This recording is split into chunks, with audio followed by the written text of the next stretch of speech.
This is the Keychron V1, a 75% customizable mechanical keyboard that's priced at $84.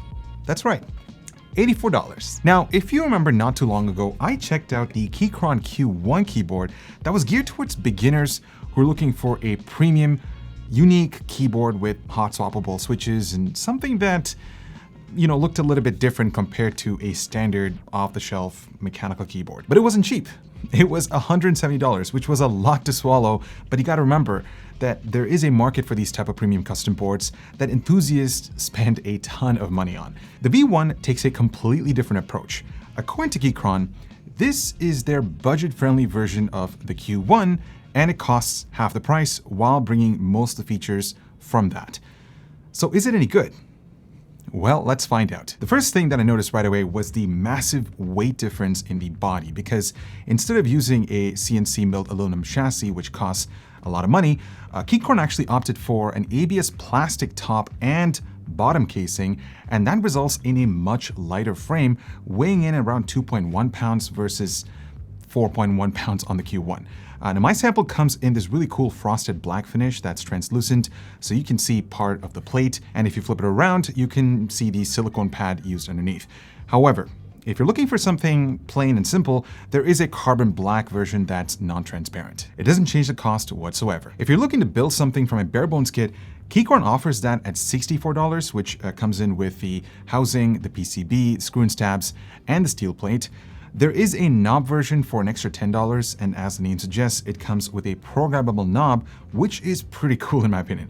Personally, I would get the fully assembled kit because for that $84 price point, you get the whole package, which includes the switches and the double shot keycaps. Out of the box, you also get a Type-C to Type-C cable with a Type-A adapter, a switch puller, a keycap puller, a screwdriver, and a hex key if you decide to customize this keyboard later down the road. Now, from a design standpoint, the V1 shares a lot with the Q1 because it's pretty much identical. It supports both Windows, macOS, and Linux platforms. They also include the respective keycaps to support those, which is very thoughtful. I love the convenient OS switch at the front right beside the USB-C connector. And unlike the Q1, the V1 comes with adjustable typing feet that can be configured from 3.5 degrees to 11 degrees.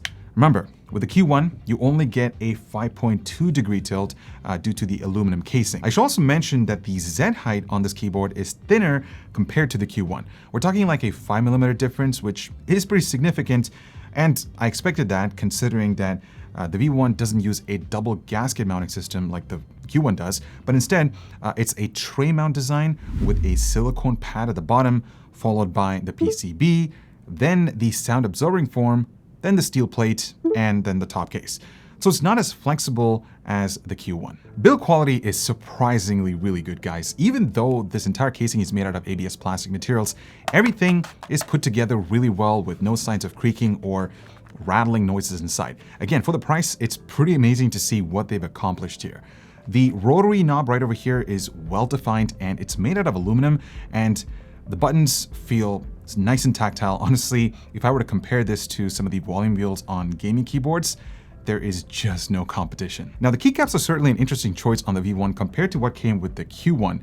These are the new OSA double shot PBT keycaps with a spherical design that's also angled and the text right at the center. They also come in this really cool dusty blue finish for the primary typing keys and the standard blacks for the corner keys, along with a few pastel red accent keys for some pop. I've got to say, it's a huge improvement over the Q1 in terms of quality and clarity with the text. It's very less likely to fade over time, and it just looks awesome. Keychron looks like they're refining the process, or the QC process, for their products, and that ultimately is a win-win. Not to mention, I just love this whole simple and minimalistic design. It looks much cleaner compared to the stock caps that came with the Q1. Now keep in mind that there is a version 2 of the Q1 that comes with the OSA keycaps, but that's just way more expensive. I'm referring to the first version that I got. Now, if you're looking to program or remap certain keys on the V1, the chipset inside this board has support for QMK and VIA. So you can program the keys in layer style, add macros. The sky is your limit with the software. Keep in mind that you'll need to extract the JSON file for the respective version of the keyboard and then load it onto the software for customization or remapping. You can also accessorize this keyboard by adding a wooden palm rest that's sold separately for $25. I just love the aesthetics of this palm rest. It stays flush to the board and it adds a layer of comfort. Now, I do need to mention that it's not a necessity because of how thin this keyboard is compared to the Q1. I didn't really had the feeling of using a palm rest. It was just perfectly fine and comfortable for my typing purposes. Typing needs. RGB lighting has made its way into the V1 and it's literally the exact same setup as the Q1, guys. So the LEDs are self-facing. I disabled them right away because it just serves no purpose with the OSA double shot keycaps that come with this board since they're not see-through. However, if you do plan to customize or decide to give this a facelift with putting keycaps or just something that has that see-through feature where it lets the light to shine, it's there at your disposal. The all-new G360A by Phanteks, bringing updated design inside and out to refresh the P360A chassis with a legendary breathable, durable mesh front panel for improved cooling and that awesome illumination peeking through via the 3 RGB front fans. The interior is now made to accommodate 360mm radiators at the front and top, longer GPU support, and user-friendly assembly. The dual color options are great for an all-white build with complementing cooler, fans, and PSU, so check out the new Phanteks G360A cases down below. And now I want to get to the best part. This switches and just the whole typing experience.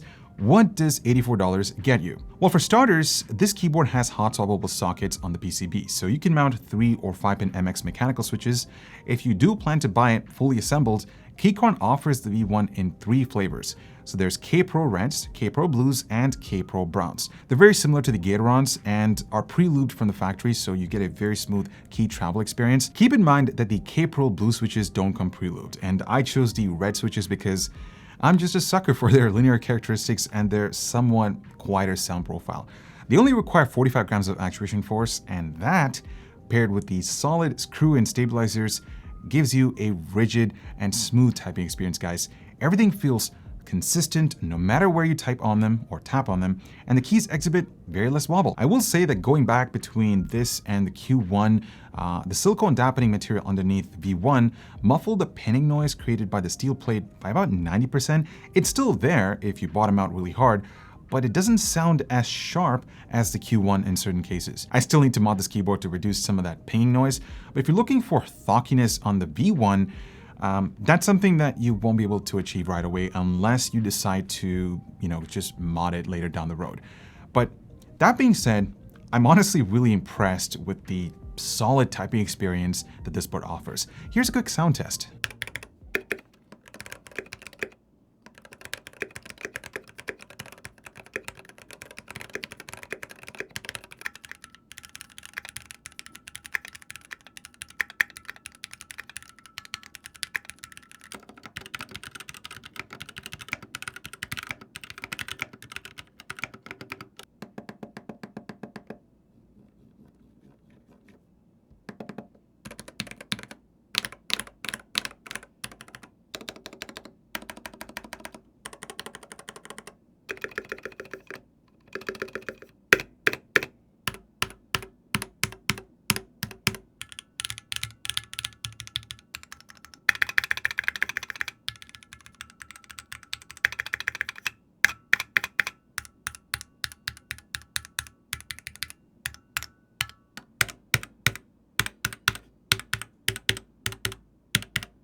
All right, so is the Keychron V1 worth $84?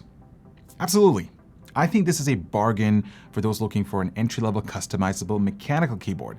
I just love the design, build quality is solid, the OSA double shot keycaps are probably one of my favorite features of this keyboard, and the rotary knob is just so cool. It's also built really well. I'm certainly gonna add that to my Q1, but coming back to the V1, the whole typing experience in one word is superb for the price. I actually really enjoyed typing emails and scripts on this thing. It's an excellent choice for productivity and maybe even gaming. Now sure, you might not get the fancy gaming features that dedicated gaming keyboards offer, but personally, this tile, it just speaks to me. However, there is one major problem. and this is an important one.